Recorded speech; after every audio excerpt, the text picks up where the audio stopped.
How to upload a song to Spotify. Hey everyone, welcome back to the channel. In this video we are going to learn how we can upload a song to Spotify, so make sure to watch the video till the end.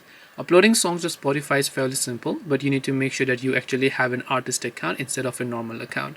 So to create an artist account, we won't use the app, so instead we will open up our browser. Then we will simply go to artist.spotify.com. so just type in artist.spotify.com. I'll also make sure to drop a direct link down in the description box below.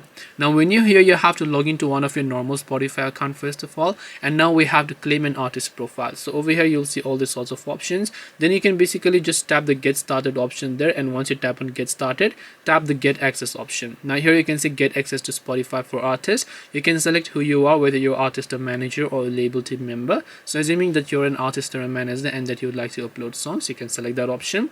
You have to claim an artist profile, so just make sure this is the correct Spotify account. Now simply search for the artist account that you would like to claim over here, and you can only claim one artist account per one artist. And once you claim a certain artist profile, you will be able to go ahead and then basically upload a song to Spotify. This way you'll be able to upload a song to Spotify. Hope this video was very helpful. If you have got any questions, feel free to leave them down below. Thank you for watching and see you in the next video.